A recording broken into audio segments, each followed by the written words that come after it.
Chapter 1. The situation everyone calls confusing. You've probably been here before, and if you haven't, you will at some point. One day, they're texting you constantly. They are interested, asking questions, replying fast, even flirting. It feels natural. It feels like something is building. And then suddenly, something changes. The replies get slower. The energy drops. Sometimes they disappear for hours or days. And just when you start to detach, they come back again with the same warmth. And this is where your mind gets stuck. You start thinking, what does this mean? Are they interested or not? Did I do something wrong? Why are they acting like this? So you call it confusion. You call it mixed signals. But here's the real problem. You are trying to solve something that might not actually be complex. In this video, I am going to explain exactly why mixed signals happen, what they actually mean, and why most of the time, they are not signals at all, but a very clear pattern that people avoid accepting. And by the end, you will not feel confused anymore. You will understand exactly what you are looking at. Chapter 2. Why your brain labels it as mixed signals. Now before we jump to their behavior, we need to understand what is happening inside your mind. Because honestly, this is where most people get it wrong. When someone shows you both attention and distance, your brain doesn't process it logically. It processes it emotionally. And emotionally, inconsistency feels like hope. Think about it carefully. If someone was completely uninterested, you would move on faster. It would hurt, but it would be clear. But when someone is sometimes interested, and sometimes distant, your brain fills in the gaps. You start creating explanations. Maybe they are busy. Maybe they are shy. Maybe they are going through something. Maybe they like me but are scared. And all of these explanations have one thing in common. They keep the possibility alive. This is important to understand. Your mind prefers a hopeful story over a painful truth. So instead of calling it what it is, you soften it by saying, it's confusing. But we are going to go deeper, because the behavior itself tells a much clearer story. Chapter 3. What consistent interest actually looks like. Before we talk about inconsistency, we need to understand what real, genuine interest looks like. Because without that reference point, everything feels unclear. When someone is genuinely interested in you, their behavior becomes predictable. Not perfect, not constant, but predictable. They reply. Maybe not instantly, but regularly. They make time. Even if they are busy, they find small ways to stay connected. They don't disappear without explanation. They show effort without being pushed. And most importantly, you don't feel like you are guessing all the time. You don't sit there wondering, do they like me today? You just know. And this is where people get confused. They think attraction is intense emotions, butterflies, or unpredictability. But real interest is actually stable. It feels calm. It feels clear. It doesn't keep you in a loop. Now keep this in mind, because when we compare it to mixed signals, the difference becomes very obvious. Chapter 4. What mixed signals actually are. Now let's come back to what you call mixed signals. If you look at it honestly, what are you actually experiencing? It's not two clear signals. It's not yes and no at the same time. It's more like this.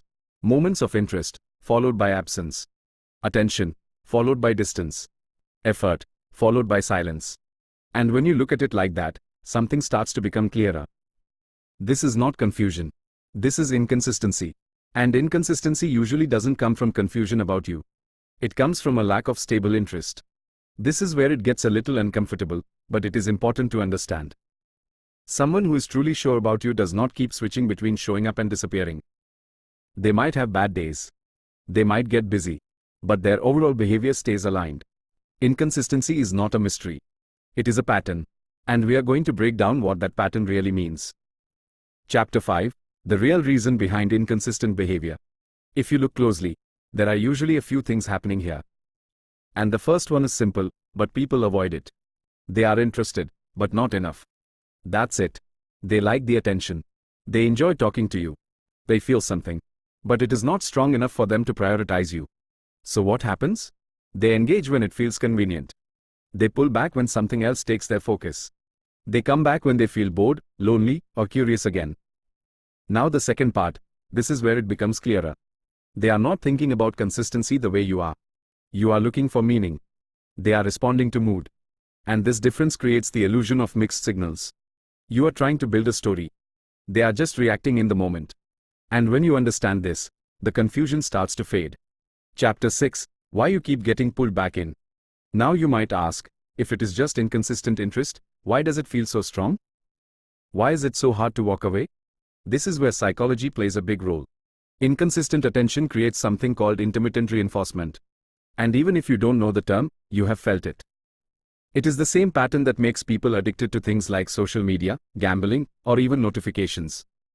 You don't get rewarded every time. But sometimes, you do. And that, sometimes, is enough to keep you hooked. So when they come back and show interest again, it feels more valuable, more exciting, more meaningful. You think, see? They do care. But what you are actually reacting to is the contrast. The gap between absence and attention. Not the consistency of real interest. And this is why people stay longer in these situations than they should. Because it feels like something is building, when in reality, it is just repeating. Chapter 7. The part people don't want to accept. Now we come to the part that most people avoid. And I want you to really sit with this. If someone is sure about you, you don't have to decode them. You don't have to analyze every message. You don't have to question their intentions daily. You don't have to wait and wonder. Their behavior makes it clear. And when that clarity is missing, it usually means something is missing on their side. Not necessarily attraction completely, but certainty. And this is where people hesitate. Because accepting this feels like rejection. It feels like, I was not enough. But that is not what it means. It simply means, they are not choosing you in a consistent way. And relationships are built on consistent choices, not occasional interest. Chapter 8. How to read the pattern correctly. So now the question becomes, how do you actually interpret what is happening? Instead of focusing on moments, you need to look at patterns. One good conversation does not define interest. One day of attention does not define intention. What matters is what happens over time. Ask yourself, are they regularly showing up? Are they making effort without being pushed? Do you feel stable, or constantly uncertain? Because your emotional state is also data. If you feel confused most of the time, that confusion is not random. It is coming from inconsistent input. And when you start looking at patterns instead of moments, the situation becomes much clearer. Not always easier, but definitely clearer. Chapter 8. How to read the pattern correctly. So now the question becomes, how do you actually interpret what is happening? Instead of focusing on moments, you need to look at patterns. One good conversation does not define interest. One day of attention does not define intention. What matters is what happens over time.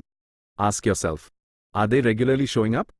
Are they making effort without being pushed? Do you feel stable, or constantly uncertain?